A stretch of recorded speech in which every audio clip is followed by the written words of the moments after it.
Fala pessoal, começamos aqui mais um Rcast. O Rcast é o podcast da Escola Teológica Raízes. Eu sou o professor Thiago e estou aqui nessa mesa para iniciarmos um bate-papo muito bacana, muito gostoso e com muito conteúdo, um conteúdo da Palavra de Deus.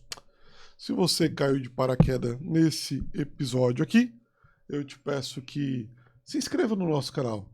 Curte, comente, compartilhe, ajude o YouTube a entender que esse conteúdo de fato é relevante e ele entendendo que seja relevante, ele vai anunciar esse vídeo aqui para mais pessoas. Muito obrigado pela presença. Te convidamos agora a participar desse podcast. Hoje a gente vai falar sobre um assunto muito delicado. Um assunto que eu acredito que tem gerado muitas dúvidas para as pessoas de hoje em dia, para a Igreja de Jesus como um todo. A gente vai falar sobre os perigos da teologia da prosperidade. Então não saia daí, fique conosco. Antes de nós iniciarmos o assunto aqui na mesa com os nossos convidados, nós vamos chamar a nossa vinheta maravilhosa.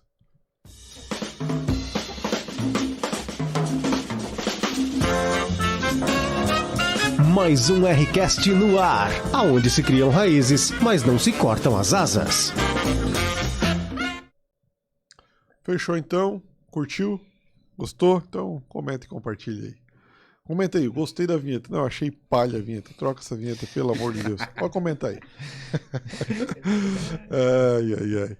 Hoje a gente vai falar sobre os perigos da teologia da prosperidade e nós temos aqui a mesa repleta de professores da Escola Raízes. Não sei se você conhece a Escola Raízes. Nós somos da Igreja Bapai Church. A Escola Teológica Raízes é da Igreja Bapai Church. Acontece de forma presencial todas as segundas-feiras às 19h30. Temos aí vários cursos de teologia. Bem-vindo à família, curso básico, curso médio. O ano que vem teremos aí o curso avançado em teologia. Temos teologia para as crianças também, o Teo Kids. Então é uma escola maravilhosa, a gente ama fazer parte da Escola Raízes. E também, se você é de muito longe, não é de Criciúma ou mora em outro país, temos a Escola Raízes online. Então nos procure aí. Vai lá, segue nós no Instagram, entra na bio, lá tem o link do nosso suporte, converse conosco, chame a gente lá que a gente esclarece todas as dúvidas para você. O importante é estar estudando e se atualizando do que a Escritura diz para os nossos dias. Vamos lá então? Os perigos da teologia da prosperidade. E a gente chamou o mais rico da mesa para compartilhar seus conhecimentos. G. Rapaz, riqueza tá ligada em saúde, né? Riqueza tá ligada a ter Deus, então a gente é rico. É isso aí. Tá, gente? Estamos aí mais uma... Ai, Thiago já começou com heresia. Estamos aí mais uma oportunidade para falar sobre um assunto polêmico. Mas a gente tá aí, né? Tamo aí. A gente é meio corajoso. É isso aí. Meu nome é Marco Antônio. Também estamos aqui para trazer clareza a esse assunto que vamos debater hoje. O assunto é sobre a teologia neopentecostal. Creio que cada um de nós vai poder contribuir muito nesse assunto para que os irmãos não caiam em enrascadas. É isso aí. E aqui é o Joey, o Joel. É isso aí, gente. Vamos lá discutir mais um assunto muito importante. Algo que às vezes a gente pensa que é externo, assim, distante, mas pode estar mais perto do nosso coração do que a gente imagina. É verdade, bom argumento. E para nós iniciarmos o assunto, tô com uma tosse faz algumas semanas, a gente vai ler dois textos para vocês aqui. Um G vai ler e o outro eu vou ler. Vamos lá, eu vou ler Mateus capítulo 6, versículo 19 até o 24. 19 diz assim, ó, não acumulem para vocês tesouros na terra, onde a traça e a ferrugem destroem. Vamos lá. Onde a traça e a ferrugem destroem, e onde os ladrões arrombam e furtam. Mas acumulem para vocês tesouros nos céus, onde a traça e a ferrugem não destroem, e onde os ladrões não arrombam nem furtam. Pois onde estiver o seu tesouro, aí também estará o seu coração. Os olhos são a candeia do corpo. Se os seus olhos forem bons, todo o seu corpo será cheio de luz. Mas se os seus olhos forem maus, todo o seu corpo será cheio de trevas. Portanto, Se a luz que está dentro de você são trevas, que tremenda trevas são! Ninguém pode servir a 2 senhores, pois odiará um e amará outro, ou se dedicará a um e desprezará o outro. Vocês não podem servir ao Deus e ao dinheiro. Show! Vou ler aqui também, primeira carta de Paulo a Timóteo, capítulo 6, versículo 6 em diante. De fato, a piedade com contentamento é grande fonte de lucro, pois nada trouxemos para este mundo e dele nada podemos levar. Por isso, tendo o que comer e com o que nos vestir, estejamos com isso satisfeitos. No entanto, os que querem ficar ricos caem em tentação, em ciladas e em muitos desejos insensatos e nocivos, que levam os homens a mergulhar na ruína e na destruição. Pois o amor ao dinheiro é a raiz de todos os males. Algumas pessoas, por cobiçar o dinheiro, se desviam da fé e se afligiram com muitos sofrimentos. Então a gente leu 2 textos aqui que falam diretamente e enfaticamente do dinheiro e dos males que ele produz. E falar sobre teologia da prosperidade é falar sobre dinheiro, porque é um tema que está intrinsecamente ligado com o dinheiro. Uma vez eu ouvi uma frase, vamos dizer, uma atualização desse versículo aqui. O amor ao dinheiro é a raiz de toda a teologia da prosperidade. Então, por que existe teologia da prosperidade? Porque existe amor ao dinheiro. E Paulo foi bem claro aqui que por a gente amar o dinheiro, a gente entra num caminho perigoso. Jesus chega a falar que a gente serve ao dinheiro, ao mamon, e não mais a Deus. Então, quando o dinheiro toma o lugar principal da nossa vida, significa que nós estamos aí caminhando em destruição. Isso. Fala da motivação do nosso coração. Se eu desejo ficar rico, a motivação do meu coração está errada. Está errada. Então, vamos colocar aqui na mesa o que exatamente seria a teologia da prosperidade. Só para a gente atualizar aqui os nossos inscritos no canal sobre o assunto. E como ela difere do evangelho tradicional? Se é que existe um evangelho tradicional. Posso? Pode, Marco. Uma das coisas que difere, né, a teologia da prosperidade do evangelho de Cristo, né, o evangelho também conhecido como evangelho primitivo, quem está no centro desse evangelho? Na teologia da prosperidade, o homem está no centro desse evangelho. Logo, se suas ações resultam em riquezas, Deus está com ele. E no evangelho tradicional, Deus é o centro desse evangelho. O evangelho da prosperidade, ele fala também que o servo de Deus, ele não pode ser uma pessoa, ter uma vida simples. Ele não pode ter uma casa simples, ele não pode andar de ônibus, ele não pode ser subordinado no trabalho dele. Então todo esse tipo de coisa está envolvido nisso. Aonde a tua riqueza, ela testemunha a favor de ti o quanto de Deus há dentro de ti. Aí eu faço uma pergunta para todos nós e para quem está nos ouvindo. Será que Paulo passaria no crivo do evangelho da prosperidade? Pois é. Nem Jesus passaria. Um ponto interessante aqui é que esse termo, né? A gente enxerga a essência desse evangelho da teologia da prosperidade já na Bíblia, né? Jesus alertando, os apóstolos alertando, então tu vê que no coração das pessoas sempre teve essa tendência da riqueza, do poder, do amor ao dinheiro e a capacidade que isso tem de nos corromper, literalmente e essencialmente falando. Sim. Então, porque ele corrompe essencialmente primeiro aquilo que vem de dentro e depois ele tem a capacidade de destruir o que está fora. A gente já viu muita gente por dinheiro perder tudo. Uhum. Por amor ao dinheiro perder tudo. Então, agora, em termos teológicos, a gente vai ver surgindo isso no século XIX e XX. 19 e 20, umas novas teologias surgindo no meio da igreja. Começa que essa teologia da prosperidade ela começa a ganhar corpo no movimento de cura. Aí aqui vai ter nomes, principais nomes dessa propagação da teologia da prosperidade, que ela começa a ganhar uma roupagem através da cura.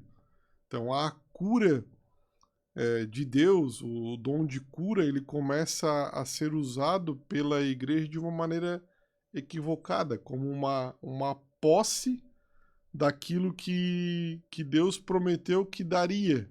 Os sinais seguirão os que creem. Mas não é uma forma de necessidade, ou dom, ou cuidado com o corpo.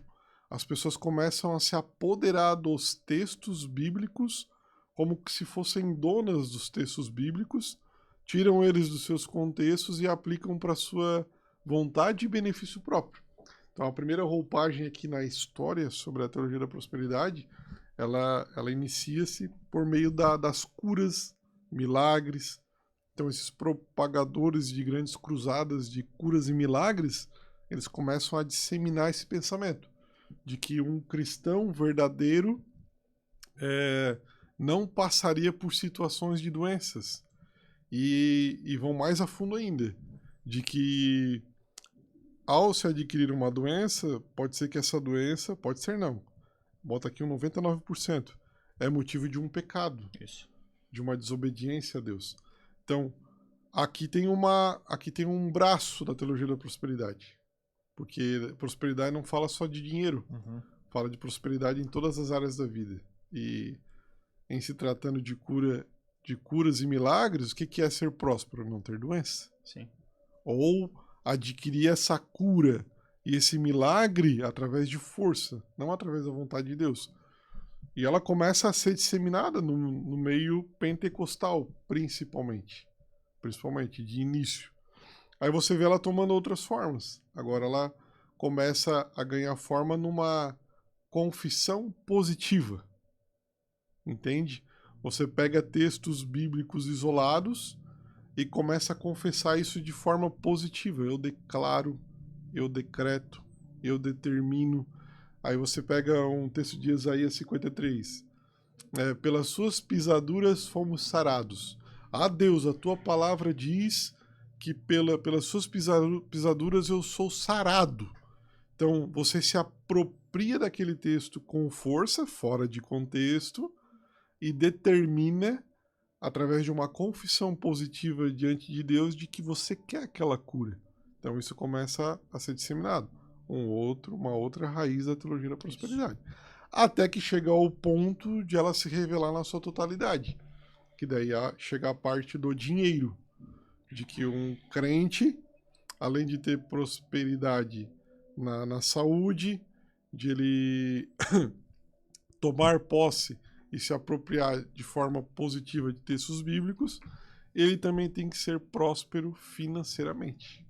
E de que a pobreza está ligada ao pecado. Isso. Então aqui eu acho que é um pano de fundo bem bacana para a gente começar a conversar sobre como surgiu a teologia da prosperidade. Então ela é um movimento teológico novo, bem novo. Estamos aqui falando do século XIX. E se a gente for olhar, tem até coisas semelhantes antigas, mas que agora, vamos dizer assim, ela institucionalizou, né? Vamos dizer assim, porque se a gente for ver, por exemplo, os conselhos dos amigos de Jó, sabe? Alinha muito a ideia de Jó tem algum pecado, tem alguma coisa que chegou até ali. E em essência esse pensamento já vem, né? Já vem, e agora ele meio que está institucionalizado. Um ponto importante que a gente precisa colocar é que o problema não é a prosperidade. Prosperar Sim. não é errado. Quando a gente fala em teologia da prosperidade, é quando a gente vê um sistema que determina que o ser humano, o cristão, precisa prosperar. Todo ele vai ter que prosperar. Na questão da saúde, financeiramente, enfim, todas as áreas da vida, todo cristão, quanto mais próspero for, mais perto de Deus ele está. Ou seja, a gente coloca as circunstâncias como um termômetro para saber se essa pessoa é de Deus ou não. E o sofrimento já joga pro outro lado, né? O sofrimento é como se essa pessoa não estivesse em um relacionamento com Deus. E acredito eu que que a teologia da prosperidade, ela liga muito a eu ser meio que intencional servir a Deus. Senhor, eu vou te servir, mas tu tens que dar aquilo que eu quero, né? Um processo de Cultura. barganha, né? Exato. Quando eu entro nesse processo de barganha com Deus, parece que eu estou usando Deus, né? E às vezes o problema não é a questão de eu ter dinheiro, como tu falou, porque o texto deixa bem claro que é o amor ao dinheiro. E às vezes as pessoas não têm dinheiro, mas têm essa ganância. Uhum. E ali está o problema, o amor ao dinheiro. Eu conheço pessoas que não têm dinheiro, só que têm amor ao dinheiro. E a vida da pessoa é ruim. Ela não consegue entender, enfim, o que acontece. E isso é onde é o perigo.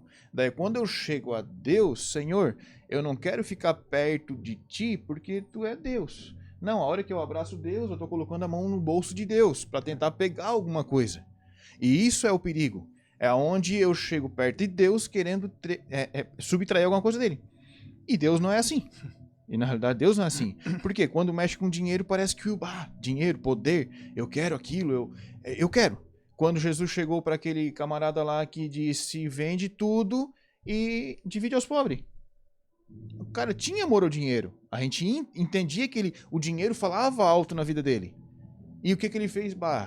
Senhor, eu sigo tudo, eu faço tudo.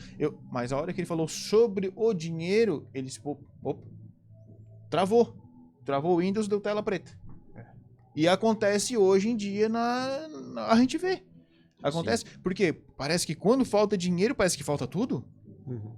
Só que assim, a gente tem que ter a noção da nossa vida, o que sustenta é o Senhor. Daí é fácil a gente falar aqui na teoria, né? É fácil. Parece que às vezes as pessoas estão ali, mas é fácil vocês comentar que o que sustenta é o Senhor. Mas o dia a dia, a gente tem que colocar isso em prática. Isso. Mas se Deus colocar uma doença em ti, será que Deus ele tá te castigando?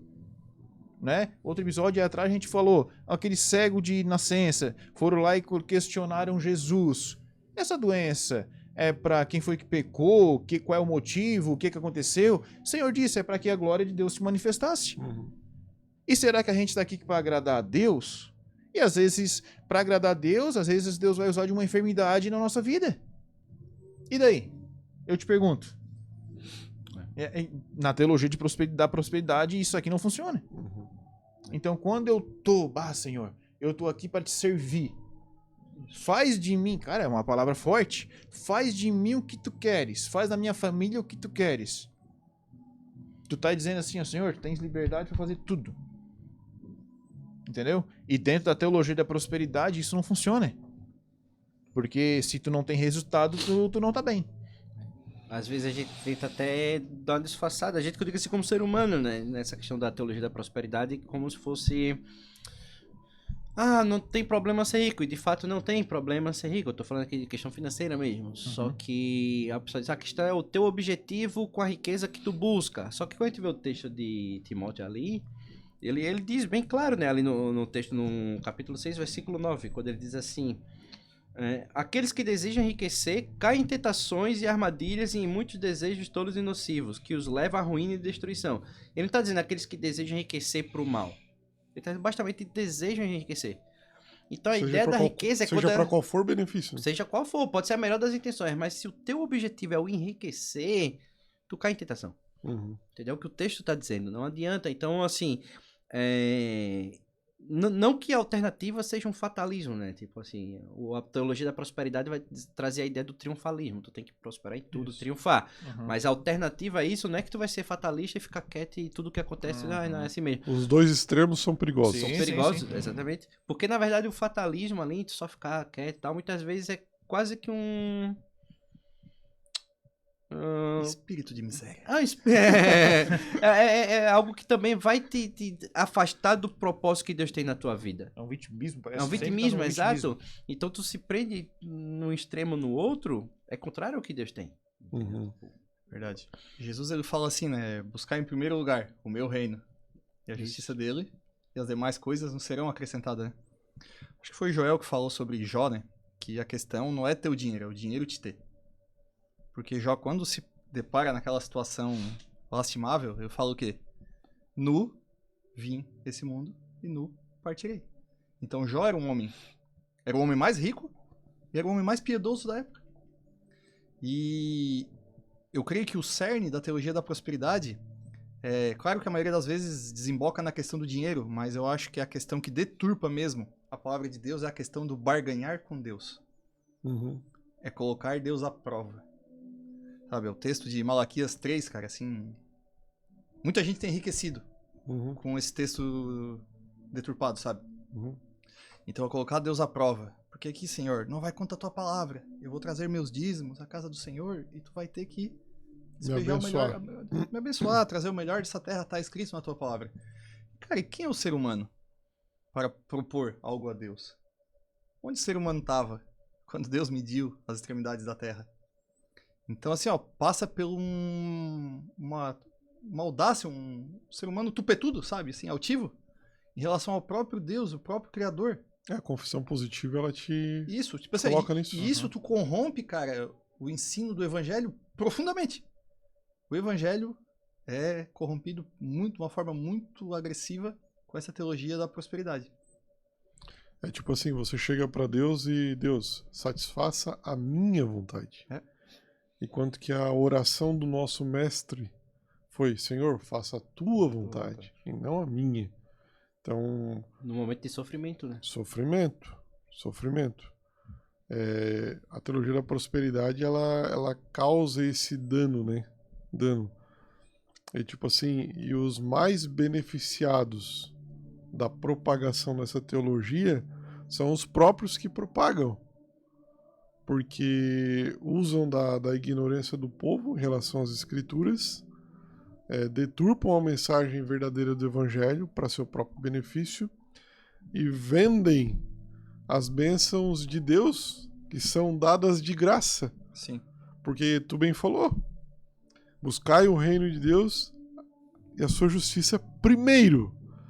As demais coisas, elas vão ser acrescentadas. Fica tranquilo. Deus não vai reter as demais coisas. Ele vai te acrescentar. Sim. E tem a lei da semeadura também. Sim. Tudo que tu planta, tu colhe.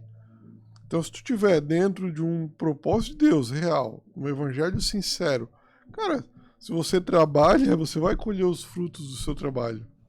Eu achei um comentário massa do Nicodemos. A verdadeira teologia da prosperidade é acordar de manhã cedo e trabalhar. Tá ligado? Acordar de manhã cedo e trabalhar. Isso. Quer ganhar dinheiro? Vai trabalhar. Entendeu?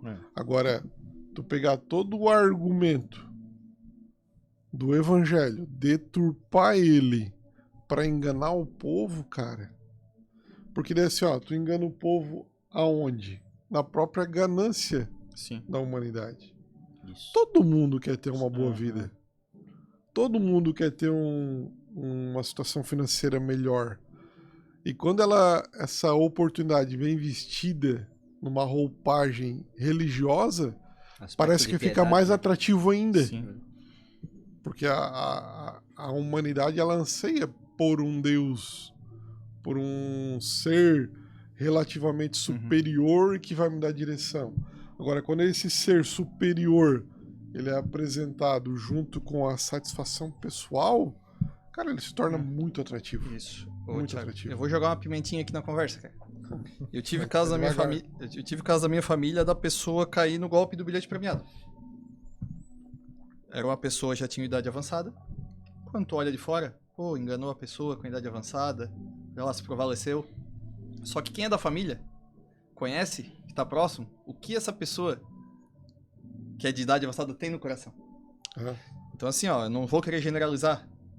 Só que muitas pessoas que participam desse sistema é porque eles gostam daquela história assim, irmão, oferta teu carrinho popular, Deus vai te dar um Porsche. Isso.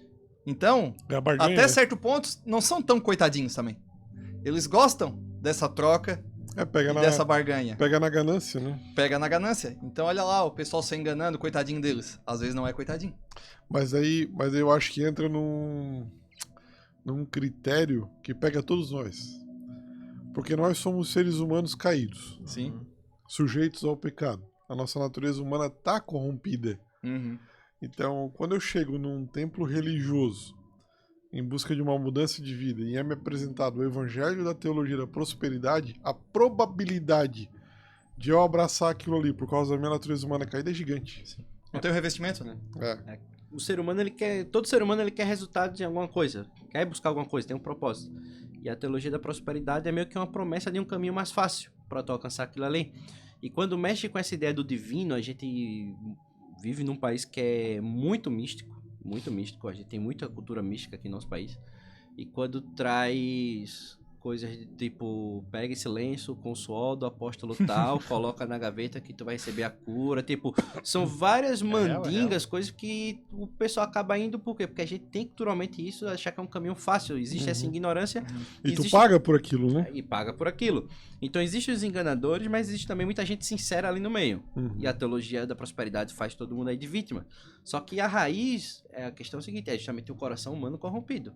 Isso. E interessante que o texto ali de Mateus, quando ele diz, ajunte tesouros no céu, onde não pode, o ladrão não rouba, a traça não rói e tudo mais, e ajuntar lá e não na terra, onde essas ameaças podem. Então, só que o que ele está falando aí? Justamente essa ideia do tesouro, a gente for olhar, tesouro é aquilo que vai me trazer uma segurança.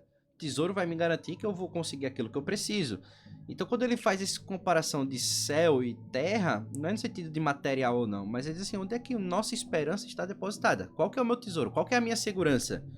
E muitas vezes a nossa segurança está na circunstância dessa vida aqui, que aí é uma característica muito forte da teologia da prosperidade, que é o quê? Essa vida aqui, ela é o centro. Isso que eu vivo aqui. E a eternidade fica de lado, fica em segundo plano. Tem um pastor lá em Recife, que ele cadeirante, e ele conta a história que uma irmã chegou pra ele e perguntou, oh, pastor, mas o senhor não orou pra ser curado, não? E ele disse, mas como assim? Não, pra você ser curado e tal. Ele disse, não, mas eu já tô curado, irmã. Eu já tô curado. E ela olhou assim, como assim? Tá na cadeira de roda? Ele disse, não, irmã, é só questão de tempo. Ele já tinha uma perspectiva da eternidade do que seria. Entendeu? Se Deus quisesse curar ele aqui, amém. Se não quiser curar ele aqui, na eternidade tá garantido. Entendeu? Ou seja, é onde tá o nosso foco, né? Onde tá o nosso tesouro. Aquele texto, né? Que eles trazem um aleijado para Jesus pelo telhado. Isso. Colocam diante de Jesus. E a situação de todos era o quê? A expectativa, na verdade, de todos era o quê? Cura. É. E Jesus, perdoados estão os teus pecados. Tratando de uma coisa eterna. Aí surgiu o burburinho e tal. Daí, pra vocês saberem que o Filho do Homem tem poder para perdoar pecado, levante a mão. Então, tá muito ligado a isso, né, cara? Ao físico, a essa terra. Eu acho que é Pedro ou Paulo, não lembro. Acho que é Paulo que diz que se nós esperamos de Deus somente para essa vida, nós somos os mais miseráveis de todos os homens. Então, a essência do evangelho é primeiramente o quê? Uma cura espiritual. Isso. Cura espiritual. Essa reconciliação com Deus. E que vai nos trazer uma esperança de vida eterna. Vida eterna. Esse é o nosso verdadeiro chamado, vida eterna. Eu gosto da frase que o Telmo fala, sussurrando prosperidade e gritando eternidade. A igreja, infelizmente, tem mudado o discurso. Isso. Tem sussurrado eternidade e gritado prosperidade. Eu me preocupo muito com isso, porque o que a gente está transmitindo para as gerações que estão vindo? Cara, na era dos coachings, na era da performance, de que tudo tem que ir bem, de que você foi criado sempre para ser general, para ser governante, para ser o presidente, para ser o não sei o que, para ser o cara, o cabeça, sempre para ser o cabeça. No meio de tanto, tá vindo uma geração que tá ouvindo isso. Tá ouvindo. E a mensagem do evangelho não é essa. É verdade, Thiago. Não é essa. Então o que mais me preocupa é como essa geração tá lidando com isso. A sutileza disso também tá, por exemplo, o que a gente fala assim, tem a questão financeira e tudo mais, mas, por exemplo, como que hoje em dia existe uma ênfase no extraordinário, ou seja, as grandes coisas, e aí já pensa em grandes resultados, grandes experiências, e o ordinário fica de lado, sabe? Tipo, se o culto não for aquele mover, aquele extraordinário, aquela sensação... Mas às vezes o que Deus quer, às vezes, é aquele culto simples que vem, a exposição da palavra ali, tu aprendeu, voltou. Sabe quem foi o primeiro pregador da teologia da prosperidade na Bíblia? O Satanás? Foi o diabo. O que ele falou para Jesus? Tudo isso te darei se prostrado me adorares. O Deus que promete riquezas, se prostrado adorar ele, não é o Deus criador dos céus e da terra, é o diabo. Quando Paulo fala que o Deus desse século cegou o entendimento dos incrédulos, ele não está falando de Deus, está falando do diabo. Então há uma cegueira que é posta, e eu acredito que essa cegueira aqui ela é posta por essas mensagens distorcidas. Todos os dias, todos os momentos, as gerações vêm e vão absorvendo isso. E, tipo assim, usa-se o nome de Deus para propagar isso. Cada vez mais, e eu acredito que vai ser mais ainda. E a igreja, agora falando do corpo de Cristo, ela tem que se posicionar, não guerreando, brigando, mas tem que se posicionar como? Na sua prática diária, com o evangelho verdadeiro, na sua igreja local, protegendo, alertando, exortando, direcionando a igreja todos os dias com a mensagem central do evangelho. Porque assim, cara, ó, eu tenho uma filha vai fazer 8 anos semana que vem. Entendeu? Cara, eu tenho que ensinar ela o caminho correto. Agora ela tá o quê? Ela tá ouvindo direto. Às vezes tá ouvindo sobre prosperidade, sobre outras coisas, vai no colégio, ouve isso, ouve aquilo. O que vai blindar ela? Um ensino correto do que realmente é verdadeiro. Entende? E tipo assim, agora eu faço uma reflexão para nós todos aqui. Até para quem tá ouvindo. Você que tem filho. Vamos lá. Aqui pega todo mundo aí, eu acho. Você que tem filho, quantas vezes você falou de eternidade com teu filho? Quantas vezes você falou da volta de Jesus? Quantas vezes você deixou claro para as gerações que estão vindo sobre essa esperança de vida eterna?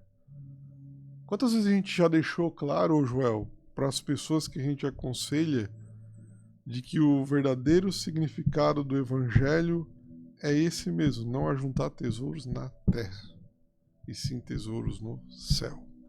Verdade. De 100%, quantos por cento do nosso discurso se detém a isso? Qual a finalidade da Escola Teológica Raiz, Thiago? Se não treinar a igreja Abapai nos fundamentos do evangelho. Já parou pra pensar? Loucura, cara. De certa forma, a gente está treinando o pessoal a não cair nessas meias verdades. Porque sempre vem, como o Thiago falou, com uma roupagem diferente, bíblica. E vai vir, e a roupagem ela muda, né? Tipo assim, a nossa roupa de hoje é diferente da roupagem dos anos 80. Entendeu? Mas às vezes tem o mesmo sentido. Carrega a mesma essência. Então a fundamentação bíblica, gente, ela serve para te blindar a tua mente sobre esse tipo de teologia. Porque tu conhece a palavra de Deus. A palavra de Deus, ela navega num sentido. Se tu pegar de Gênesis a Apocalipse, existe uma mensagem que navega sempre linear, sempre para frente. Aí tu vê esses ritos extravagantes que existem, alguns, né, na teologia, alguns ritos extravagantes, algumas formas místicas de fazer tal ato, tu vê que aquilo está contra a palavra de Deus. Isso aí já te acende um sinal de alerta. Outra coisa, lá em Apocalipse fala sobre a doutrina de Balaão. O que seria a doutrina de Balaão? Incitar os filhos de Deus a pecar. Seria isso, né? Se for condensar, né?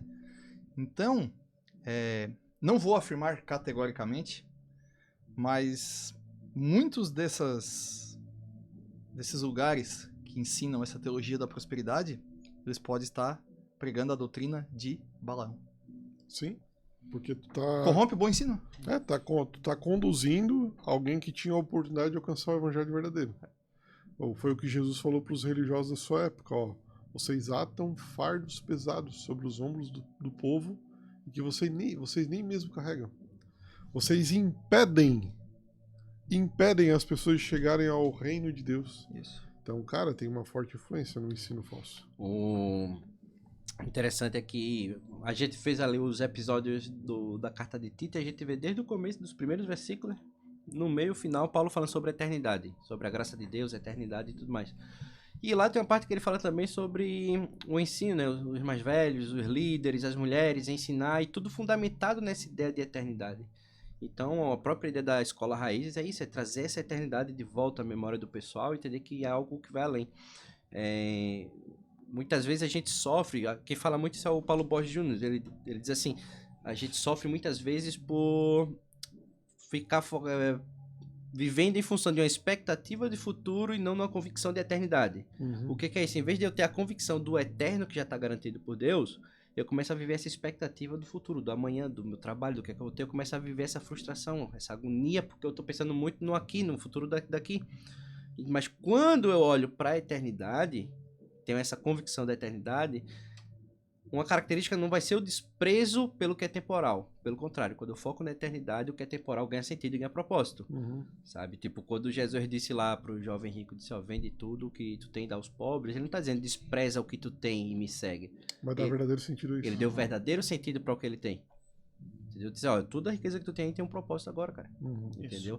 Ou seja, essa ideia do eterno, quando a gente vai olhar, não é que a gente vai desprezar a nossa vida, eu tô doente agora, não, mas não importa, eu vou pro céu. Não, não é isso, cara. A gente tem que entender qual que é o propósito da nossa vida aqui, a gente tem que entender qual que é o objetivo do trabalho, dos meus bens, das minhas relações.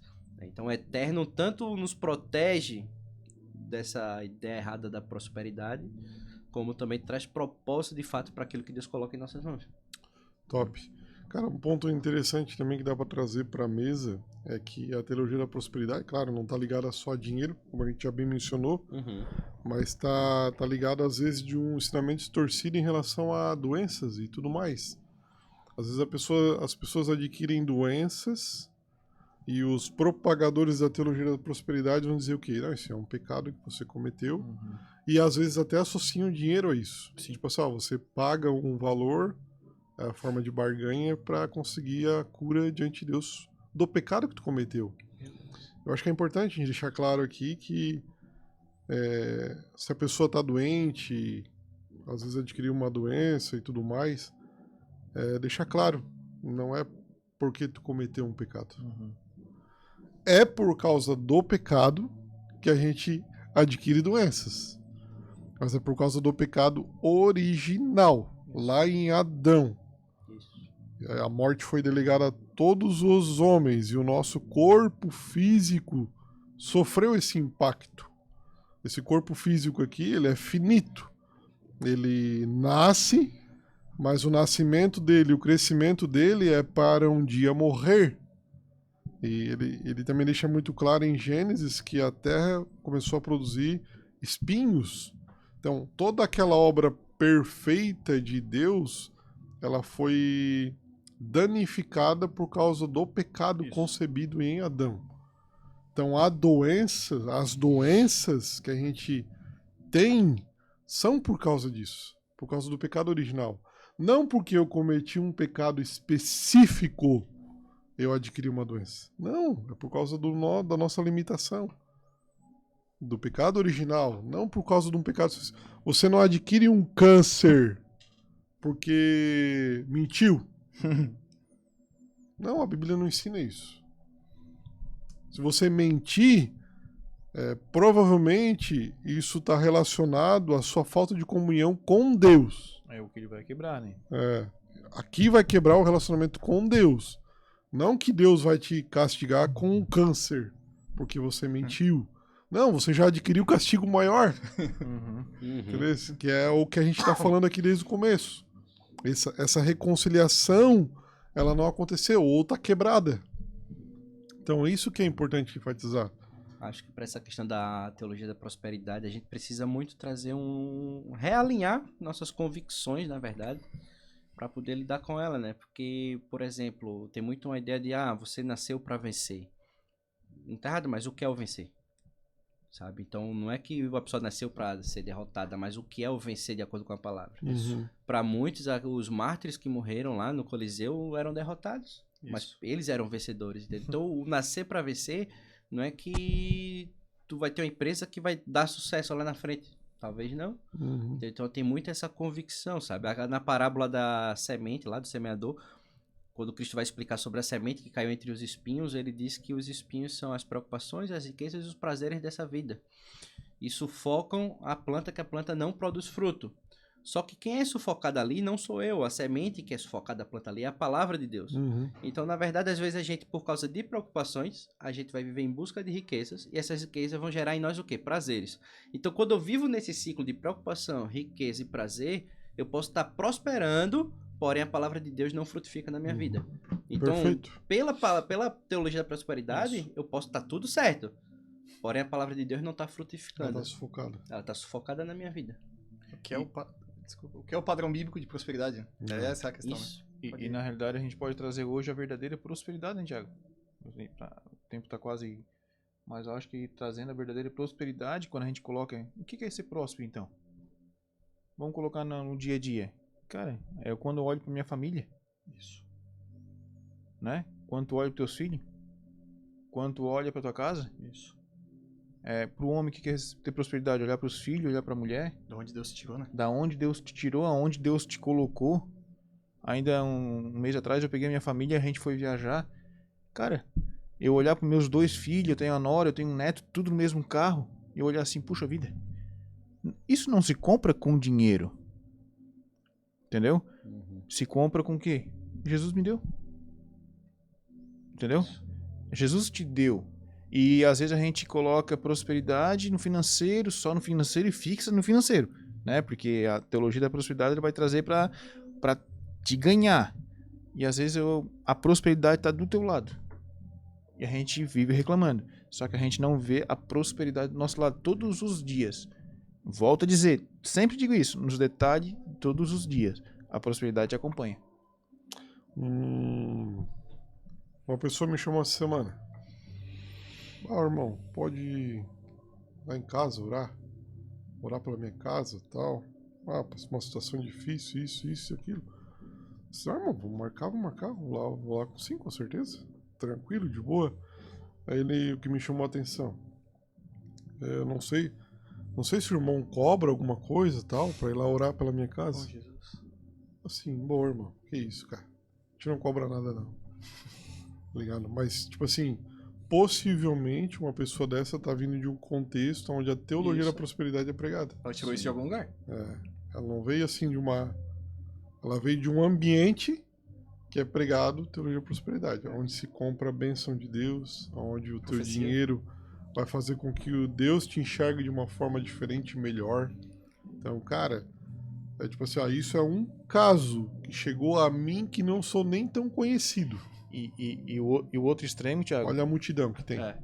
E o outro extremo foi a visita que eu e o Thiago e mais outro irmão, a gente foi fazer uma visita semana passada para um rapaz em casa, assim, em terminal de câncer.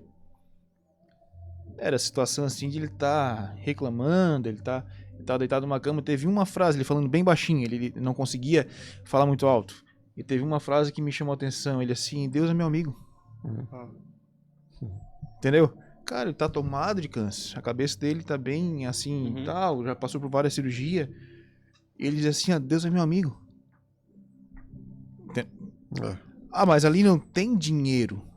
Não, ali não. Ali se tu oferecer, eu te dou muito dinheiro, $1 bilhão reais agora, não faz sentido. Ele assim, não quero. Entendeu? Então ele prefere o quê? Cara, Deus é meu amigo. E se eu tô passando por isso, porque ele sabe. É visão na eternidade. Isso. É aquilo que tu falou. Exatamente. Agora, quando a gente tem visão no hoje, só no hoje, daí ele poderia estar reclamando. Por que Deus me colocou nisso? Por que Deus deu essa... Não, mas Deus é meu amigo. Cara, o olhar para a eternidade produz pessoas assim. Isso. Que quando tu vai conversar com elas, tu não consegue entender. Assim, meu Deus, como uma pessoa numa situação que ela tá, consegue falar o que ela falou. É o olhar na eternidade, cara. É uma esperança. É como o salmista ali no Salmo 23, né? Quando ele diz assim, o Senhor é meu pastor, de nada terei falta, me leva aos pastos e tudo mais. Só que ele tá falando na terceira pessoa, o Senhor é meu pastor. Mas no momento da tribulação ele diz, ainda que eu ande pelo vale da sombra da morte, o teu cajado, ele tá falando diretamente com Deus. Então esse entendimento que às vezes até os contratempos que a gente vai ter na vida, na verdade podem ser instrumentos que nos levam para mais perto de Deus. Jó passou pelo que passou e disse, hoje, antes eu te conhecer de ouvir falar, hoje meus olhos te veem. Então a prosperidade, na verdade, ela vai te afastar de Deus. Mas a vida como ela é, na verdade, Deus quer se revelar e chegar cada vez mais próximo. Às vezes ele vai usar não a prosperidade, mas uma dificuldade. Verdade. E o evangelho verdadeiro de Jesus, ele não é só carregado de sofrimento. Isso. Ele é carregado de uma promessa de paz e esperança. Tanto que somos exortados ao quê? A sempre orar por autoridades, por governantes, para que haja paz. A transmissão do evangelho deveria causar isso. Só que Jesus, em sua onisciência, por ser Deus, já sabe que o evangelho, em essência, provoca isso, mas também provoca outras coisas. Provoca sofrimento, provoca tribulação. O evangelho nos ensina que, por sermos de natureza humana caída, vamos adquirir certas doenças, e às vezes que essas doenças vão nos levar à morte física. Então, o evangelho, ele vem carregado de conselhos, dizendo o seguinte: no mundo vocês vão ter aflições. Que bom ânimo. Vocês vão ter aflições. Não tem como vocês não passar por provações, aflições diárias. Mas tem de bom ânimo. Eu venci o mundo. E quando ele diz eu venci o mundo, ele não completa dizendo que nós venceremos. Ele diz, eu venci o mundo. E por eu ter vencido o mundo, eu chego à conclusão do quê? De que ele está comigo. Embora aos olhos humanos eu não vença certas situações. Sim. O nosso irmão não vai vencer o câncer. Mas Jesus venceu o mundo. E por Jesus vencer o mundo, irmãos, a morte foi tragada. Isso. A morte não é o fim, né? Entendeu? O padrão bíblico de algumas coisas são totalmente contrário do padrão do mundo, né? Quem quiser ganhar a sua vida, perdê-la. Aí assim, quem é mais próspero? Esse irmão que está olhando para a eternidade ou multimilionário de qualquer país que vive uma vida de degradação contra Deus? Não. Então a prosperidade é um dos exemplos bíblicos que o padrão de prosperidade bíblico é totalmente diferente do mundo. E assim, meus irmãos, grandes homens de Deus eram sapateiros, ferreiros, coletores de impostos, homem que a terra não era digna. E foram homens que eram vencedores. Por quê? Porque o evangelho alcançou e eles transformaram isso em vida para outras pessoas. Uhum. Então não é todo mundo que vai ter uma empresa, não é todo mundo que vai ser o supervisor de uma multinacional. Não, tem gente que vai ser empregado pro resto da vida, ponto. Vai ter irmãos que pegam o ônibus todo dia para ir pro trabalho, mas vão ser homens de Deus. Homens de Deus. Homens de Deus. Que vão entrar no conselho de Paulo. Sujeitai-vos às autoridades. O empregado trabalhe não para seu patrão, mas trabalhe para o Senhor. Isso. Tipo assim, se eu fosse empregado do G, eu teria que servir ele como se estivesse servindo ao Senhor. E o G, por ser meu patrão, teria que me tratar como se ele estivesse empregando Jesus. Entendeu? O Evangelho não prometeu que todo mundo vai ser patrão. Não, irmãos. Ele tem conselhos práticos para quem é patrão, mas também tem para quem é empregado. Entende? E isso aqui não diminui as pessoas, mas qualifica elas segundo o fruto do Evangelho para qual seja o chamado de cada um. Isso. Se eu for chamado para ser isso, eu vou ser isso em Deus. E pronto. Eu entender, eu Lindo. compreender, eu saber qual é a minha identidade. Isso. Porque assim, aquilo que vocês falaram, tem gente que não vai ser patrão. Só que luta a vida inteira, luta para ser patrão, luta, e vai ser uma vida inteira, vai chegar no fim dela, deve dizer, angustiante, maçante. Que vida que eu vivi. E quando olhar para trás e dizer, puxa vida, né? E às vezes a gente pensa assim, se pela teologia de prosperidade a pessoa tem que ser aqui, né? Daí as pessoas chegam lá no fim da vida com uma casa, aposentado, tal, só que olha para trás, volto a dizer, vê a família bem estruturada, tudo certo. E dizer, e vive e vai morrer contente e feliz no Senhor. Só que não foi patrão, não teve preso, não foi tal, entendeu? Então essa é a situação. Uma vez eu vi um cara falar assim, chega para uma pessoa no seu último segundo de vida. Ele diz para ela, se te fossem acrescentados, não é se fosse assim, Pergunta pra ela, se você ganhasse aqui mais 30 minutos de vida, o que você iria fazer? Ele disse, ó, tu acha que aquela pessoa ia ir lá bater o cartão e trabalhar mais 30 minutos? Ou tu acha que ela não voltaria pra casa e passaria os outros 30 minutos com a esposa, com os filhos, tá ligado? Para aquilo que realmente a gente foi chamado. Resume bem, né? Tá ligado? Cara, achei muito massa, assim, cara, então o Ok. evangelho não é isso que a teologia da prosperidade prega. O que a gente precisa trazer de volta é realmente que há muito de Deus no ordinário, né? Há muito de Deus no simples. Então, parar essa coisa de extraordinário, grandes coisas e viver e... vou ganhar as nações. Talvez lá nas nações que você vai ganhar vai ser missionário lá no interior do Pernambuco, no sertão, cara. Talvez seja isso. Ninguém vai nem saber quem tu é, sabe? Só o pessoal de lá. Isso é ganhar Ou a as nações. nação é a tua casa. Exatamente. É a tua casa, é um emprego simples, é o dia a dia. E tu tem que entender que Deus tá nisso também. Deus tá nisso. Galera, eu acho que foi um bate-papo bem bacana. Talvez dá pra marcar um outro episódio pra continuar. Eu acho que a gente vai marcar. É importante. G, obrigado. Marco, obrigado. Joel. Valeu. Joel. Eu falo assim, Joel. Joel. Muito obrigado. Gustavão, Valeu, brigadão. E tamo junto. Obrigado aí por você ter ficado até o fim, ouvindo essas pessoas desconhecidas, mas que são conhecidas diante de Deus.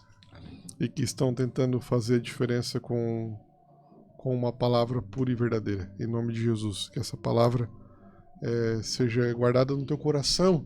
Amém. E propague ela. Porque tem muita gente precisando. Tá bom? Valeu, tamo junto. Gente. Até o fim. Valeu. Ao fim de mais um Rcast, lembramos que, se a teologia que estudamos não nos leva à humildade, não é sobre Deus que estamos estudando.